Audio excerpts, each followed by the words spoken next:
In early August 2022, 29-year-old Lily Lindsay strode out of a nail salon in Aberdeenshire, Scotland, feeling especially polished. Usually, she did her own nails with an at-home gel manicure kit, but today, she'd gotten her nails done at a fancy salon, and she had even paid extra for eyebrow threading. Lily had really spent a lot of money over the past week to make herself as beautiful as possible. Her best friend's wedding was in 2 days, and Lily really wanted to look absolutely perfect for the photos. To Lily, looking her absolute best was another way of showing her friend how excited she was for her big day. Lily ran through a short mental checklist of everything she still had to get done before the wedding. She needed to pick up her dress from the tailor and get decorations and snacks for the bridal suite. But before she could do any of that, she had one more appointment. She was getting a facial. Lily decided to grab an iced coffee on her way to the spa. She walked a few doors down from the nail salon to a little cafe on the corner. And as she walked in, she caught a glimpse of herself in the store window, and she couldn't help but smile, because she was beautiful and elegant, and so she could barely wait to see how amazing she would look with her full hair done and makeup and her dress on. It had been hectic helping her best friend bring the wedding together, but she could not be more excited for the weekend ahead. The wedding would end up being even more incredible than Lily had hoped, and she had really high expectations. And 10 days later, Lily still felt like she was recovering from it. She stumbled from her bed to her bathroom, stretching her arms high overhead to try and wake up. She yawned, and she could feel the skin around her mouth start to crack a bit, which seemed strange for summertime. Her skin had not felt this tight and dry since midwinter, when the cold and high winds left her whole face feeling chapped. Lily went to grab her toothbrush, but when she saw herself in the mirror, she stopped. The skin under her eyes was blotchy and red. She leaned in toward the mirror for a better look and traced the outline of the rash with one of her fingers. She'd never had a skin outbreak like this before. Lily opened up her medicine cabinet and looked at the array of skincare products inside. She'd used most of the products for months or even years, but now she wondered if maybe she'd developed an allergic reaction to one of them. So she decided to skip her skincare routine for a few days to see if maybe that would clear up the irritated skin. But Lily's rash didn't get any better. And after 2 weeks of eliminating different face products to see if that helped, she found herself on an examination table at a doctor's office. At this point, she'd stopped using every face serum she owned, but still had not been able to identify what was making her skin break out. In the last few days, her rash had spread across her face and down her neck. The red splotches itched and would sting if she tried to cover them with makeup, so she had to leave the rashes exposed, which made her sort of embarrassed in public. Lily winced as the doctor gently tapped his finger all along her rash. He was being very gentle, but still it burned every time he touched her, almost like salt touching a wound. The doctor stood up and told her not to worry. He'd seen cases like this a dozen times. It was standard-issue dermatitis, which meant a skin irritation, usually caused by an environmental factor like air pollution or exposure to a new allergen. He was confident that an antibiotic would clear her face up in no time. Lily was so relieved. She'd never had particularly sensitive skin, so she was surprised to learn that all of this boiled down to skin irritation, but she was just glad to have a diagnosis and a plan of action. She told the doctor she'd stop at the pharmacy on the way home and grab the antibiotic. A month after Lily's initial visit to her doctor, she was in her room getting ready for a follow-up appointment. She carefully peeled off her pajamas and put on wide-leg jeans and a baggy shirt. These were unfortunately the only clothes she could stand to wear these days, because the rest of her wardrobe fit too snugly and rubbed against her raw skin, which was still totally broken out and incredibly painful. The antibiotics had not worked. Her skin still felt crusty, her lips were so dry that they split every time she laughed. Big blotchy rashes covered her face and neck as well as down her chest and beneath her armpits. They were so painful that Lily often tried to keep her arms raised slightly whenever she walked around, usually with her hands on her hips to avoid chafing. Showering had also become excruciatingly painful. She'd started skipping it as much as she could, which made her feel totally dirty. As Lily walked out the door this time, she hoped this appointment would finally lead her to some answers. She didn't know how much more skin irritation she could take. 30 minutes later, Lily parked her car at the doctor's office and made her way across the parking lot, keeping the hood of her jacket over her head to obscure her face. She knew it was superficial, but she still felt embarrassed to let people see all her blotchy and flaky skin.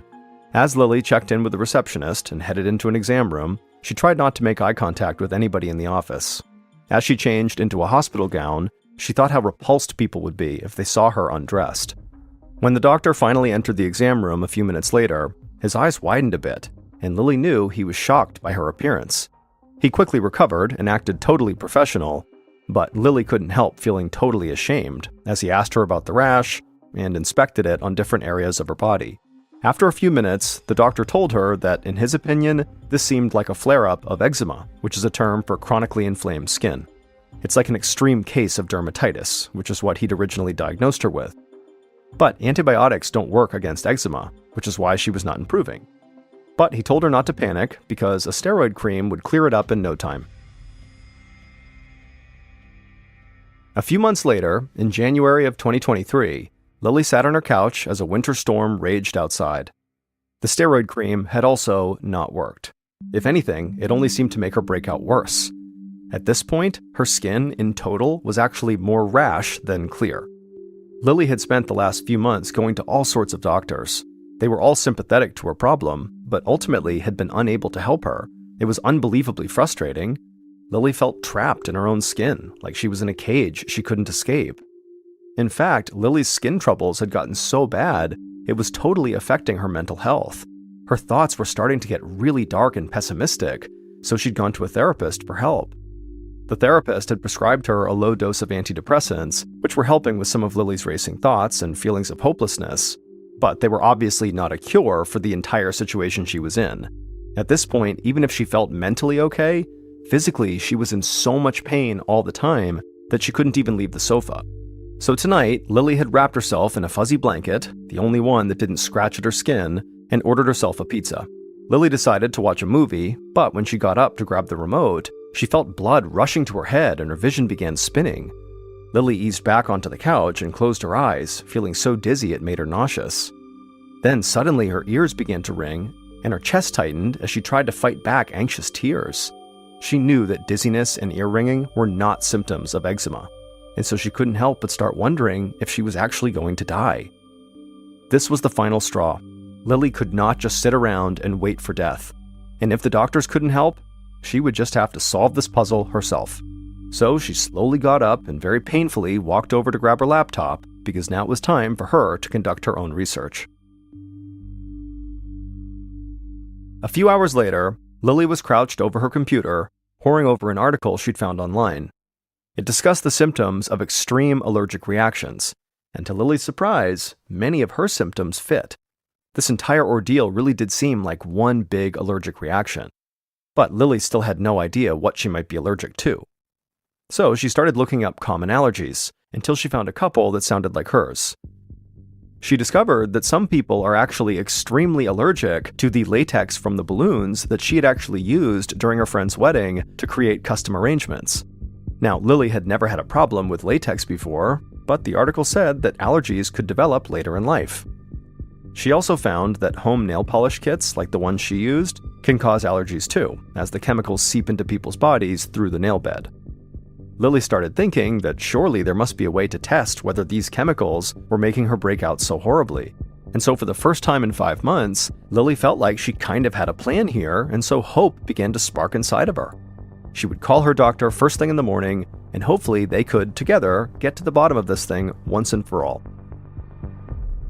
A few days later, on a Friday afternoon, Lily sat on an allergist's examination table with her hands on her knees. She was wearing a hospital gown, and her rash-covered back was fully exposed. She winced as her doctor taped a bunch of small patches to her back. To Lily, the patches looked like little strips of bubble wrap, but actually, they were allergy patch test strips, and each of the little bubbles contained a different allergen. Lily clenched her jaw.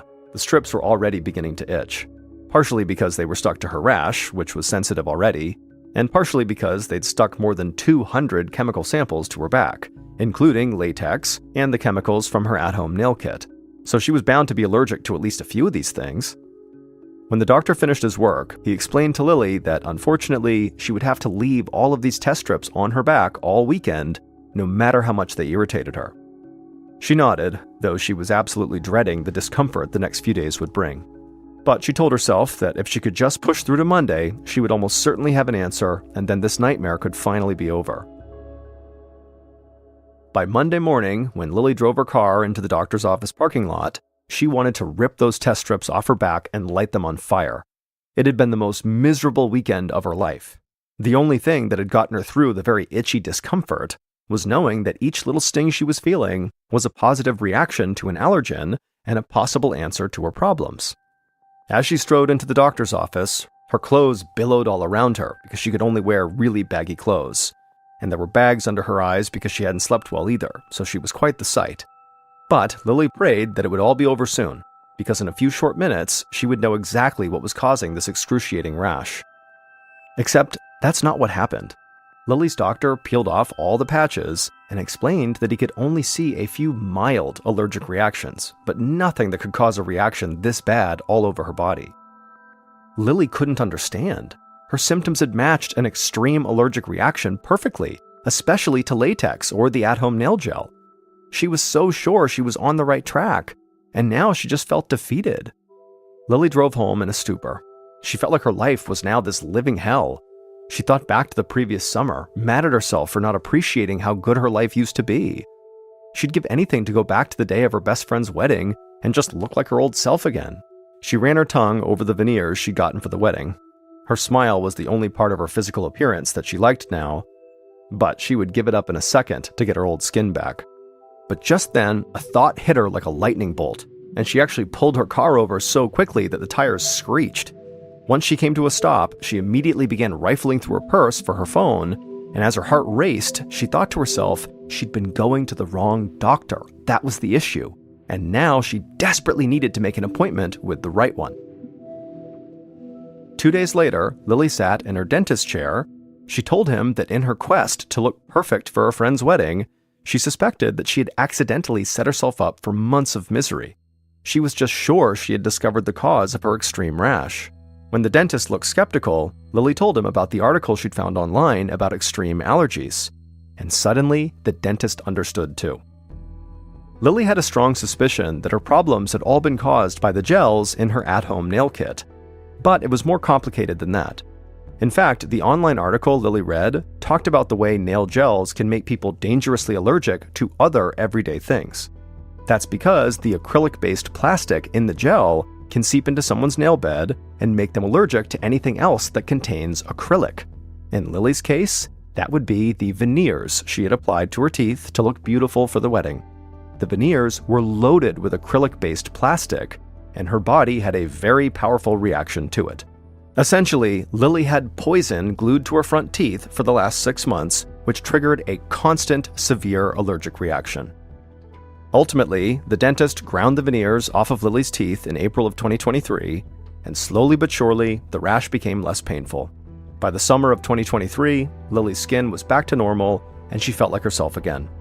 There's really no way to know for sure whether the at-home gel manicure kit had triggered her allergy, but either way, Lily has steered clear of them ever since.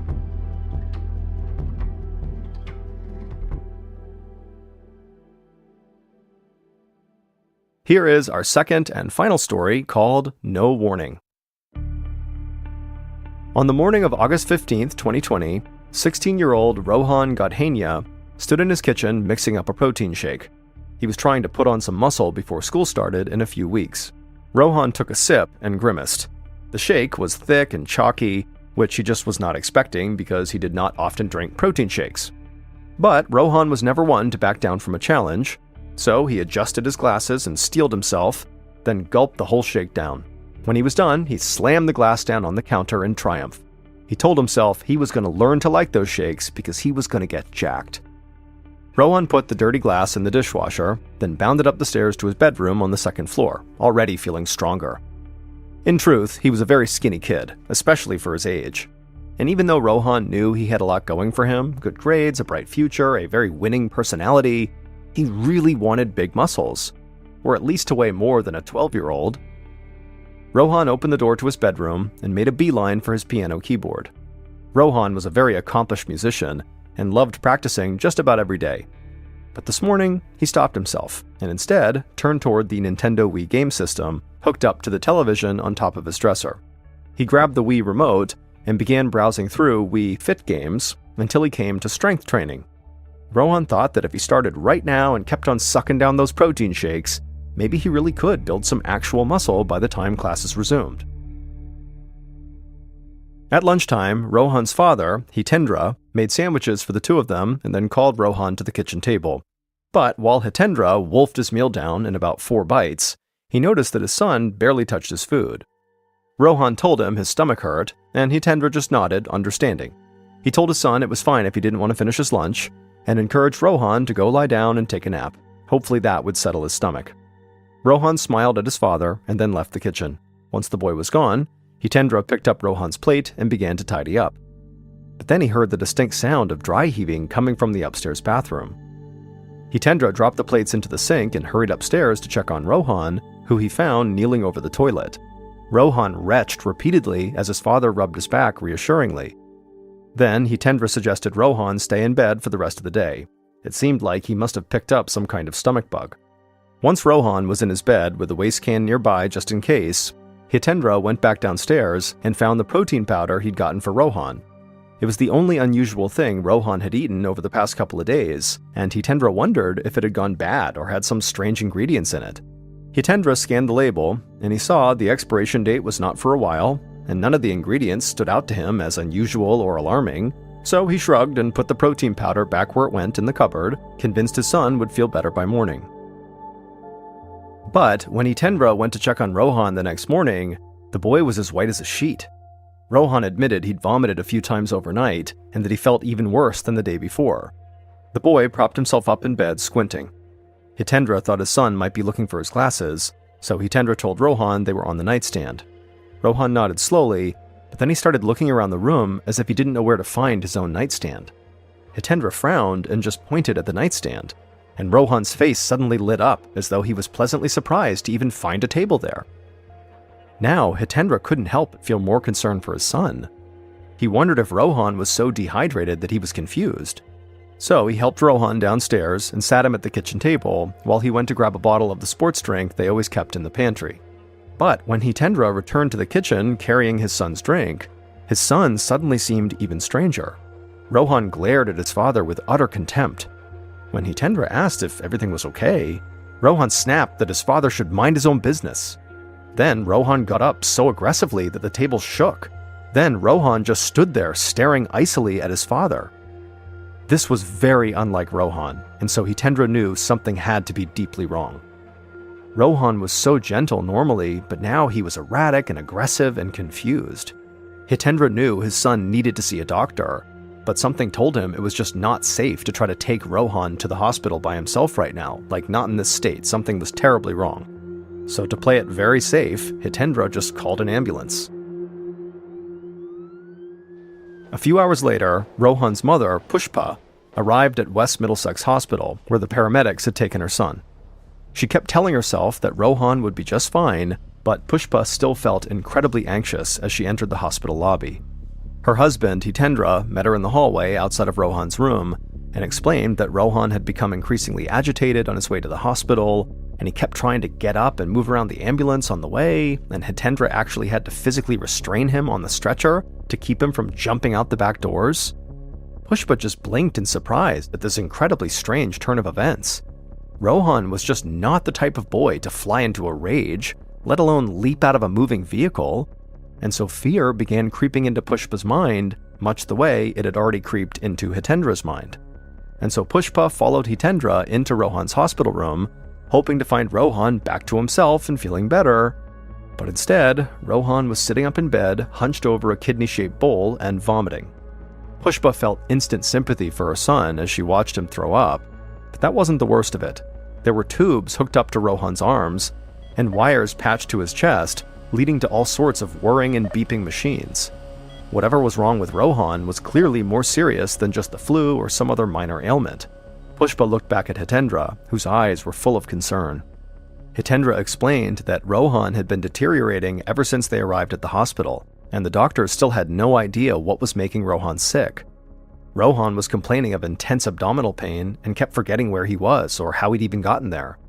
Suddenly, the knot in Pushpa's chest tightened and her breathing quickened as she grappled with what Hitendra was saying. And so, kind of panicking, she just stepped out into the hallway and let out a scream of absolute despair. Her son was falling apart before her eyes, and there wasn't anything she could do. She felt so hopeless. Pushpa bent over and braced her hands on her knees, sucking in long breaths of air. When she finally felt like she had collected herself, she went back into the hospital room and planted a kiss on Rohan's forehead. She told her son everything was going to be fine, even though inside she didn't know that. Then she stood next to Hitendra, gripping his hand tightly.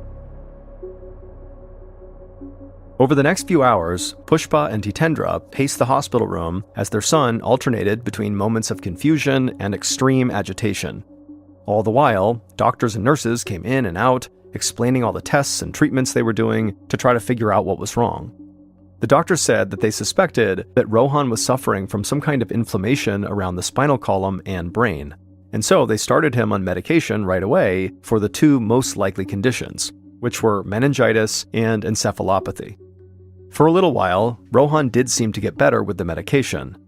But just before midnight, he started to get restless and agitated again, and he began trying to jump out of the bed, which would have torn out all the wires and IV lines. And so Hitendra did his best to hold the teenager down, while Pushpa repeatedly pressed the call button for help. A moment later, two nurses were in Rohan's room, attaching restraints to Rohan's wrists so that he couldn't get out of bed. A doctor said that Rohan was getting too unstable to remain in a regular hospital room, and he directed the nurses to move him to the intensive care unit. Pushpa was shocked. She knew Rohan was sick, but she still couldn't believe his condition had gotten this bad, and so she had to fight to hold in another scream. The nurse said that Rohan would be sedated once he got upstairs, and he would likely be asleep for hours. She urged Pushpa and Hitendra to go home for the night and then come back rested in the morning. Pushpa hated the idea of leaving her son, but she also knew that he'd be under close watch in the ICU without them. And if Rohan was going to be in the hospital for a few days, she and Hitendra would need some sleep. So they followed the medical team to the ICU, and they stayed with their son until he fell asleep, and then after kissing their boy goodnight, the parents headed home. When they got there, Pushpa threw on some pajamas and crawled into bed, but she felt like she was not going to be able to sleep. She just stared at the ceiling, thinking of her son, and she would lay there, her thoughts racing, until about 5 a.m., when her phone started ringing. It was the hospital. The doctor explained that Rohan's condition had actually taken another serious turn for the worse over the night. Rohan was now struggling so hard to breathe that he had to be intubated and put on a ventilator, which meant that a machine was now keeping him alive. Absolutely shocked and terrified, Pushpa shook Hitendra awake, and then she ran to wake up their 17-year-old daughter, Alicia, and then the three of them threw on their shoes and raced to the hospital. By the time they arrived, Rohan's doctor was there to meet them. The doctor admitted that they were struggling to get Rohan stabilized, but he was not actually in immediate danger. Once he was stable, they planned to do another CT scan so they'd have a better picture of what was going on in his brain. Pushpa felt like she was going to faint, so she sank into one of the chairs that lined the pale blue hallway of the ICU. She was vaguely aware that Hitendra and Alicia had sat down on either side of her, and each had taken one of her hands. After the doctor left, Hitendra squeezed Pushpa's hand and reminded her that while all of this sounded terrifying, Rohan was in good hands here. Pushpa wanted to believe that, but the drumbeat of bad news over and over and over again was making it hard for her to be optimistic. Pushpa sat tensely by Rohan's bed for the entire day, willing her boy to get better. Rohan's doctor came to check in every few hours, assuring them that Rohan would get his CT scan once he was stable enough. And then finally, in the late afternoon, technicians were able to perform that CT scan of Rohan's brain. And then, around 6 p.m., Rohan's doctor slowly walked into his room, staring at the floor. The doctor took a deep breath and looked Pushpa in the eye. He told her that Rohan had severe swelling in his brain, which can be fatal if it's not controlled. The doctor said he had already called the neurosurgery department at nearby Charing Cross Hospital, but the team there had said they could not, in good conscience, operate on Rohan to relieve the pressure. Given the extent of his brain injury and meningitis, they were not confident he would survive the surgery. Pushpa struggled to understand what the doctor was even saying, that essentially her son was too far gone to help. She hadn't even considered this possibility.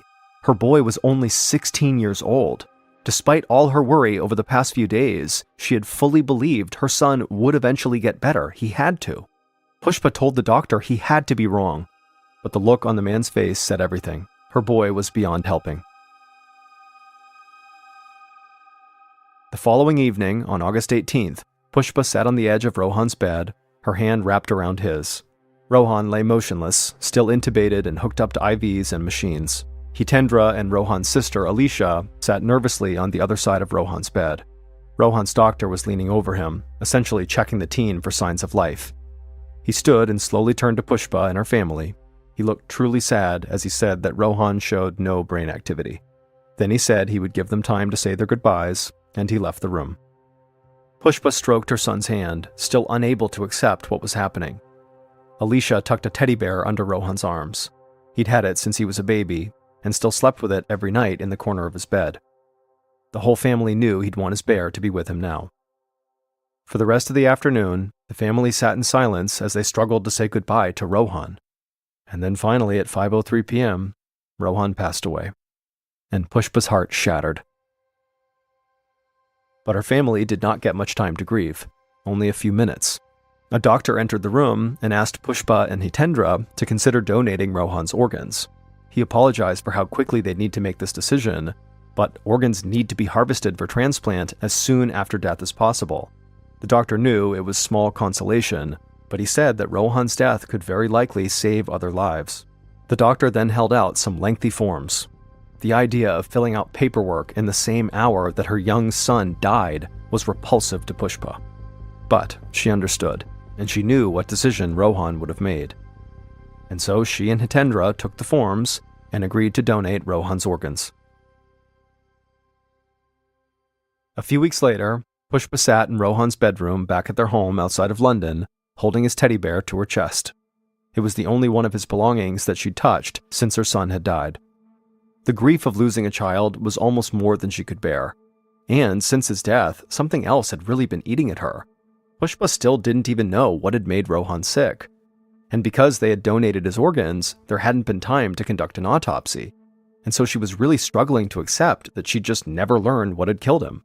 Pushpa worried that if what had killed Rohan was something genetic or environmental, his sister Alicia might also be at risk.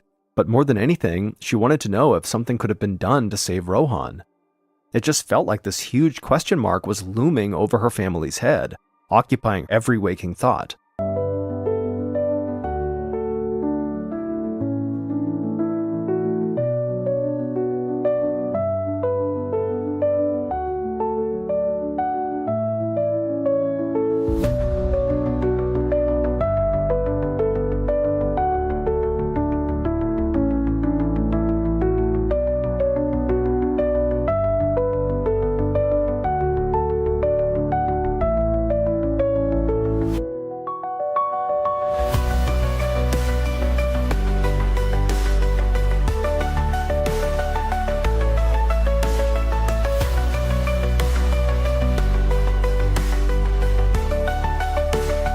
"13 months after Rohan's death, so in September of 2021, Hitendra ignored Pushpa's running commentary on his wild driving as he weaved in and out of traffic.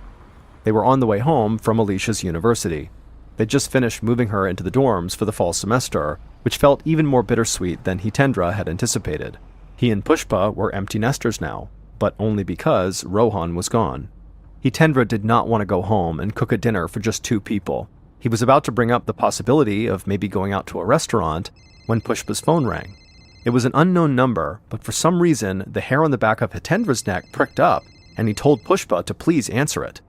And so Pushpa did, and she connected her phone to the car speaker so they could both listen. The man on the other line sounded grim. He explained that he was from the National Health Service blood and transplant team, the people who harvested their son's organs for transplant. Hitendra exchanged a quick, surprised glance with Pushpa as this man went on. The man said they needed Pushpa and Hitendra to come into the office for an urgent meeting. Hitendra was confused, but offered to drive straight to the office. They could be there within the hour. The man said that would be great and thanked them.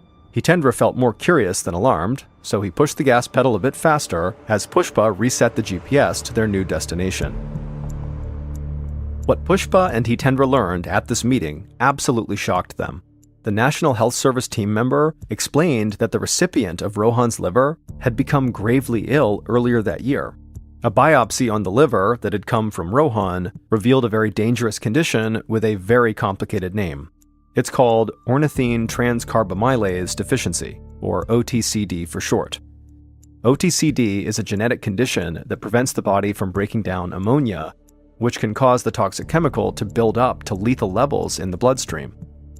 The man explained that the recipient of Rohan's liver didn't have OTCD before his transplant surgery, so the illness had to come from the donated liver, Rohan's liver. And so the team member told the parents that their son almost certainly suffered from OTCD. Finally, 13 months after Rohan had passed away, his parents knew what had actually killed him. Pushpa and Hitendra stared at each other in disbelief.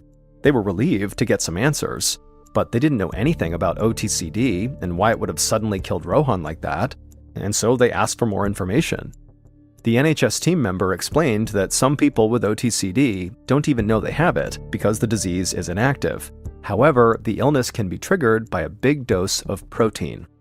And in Rohan's case, he had drank a huge protein shake on the morning he got sick.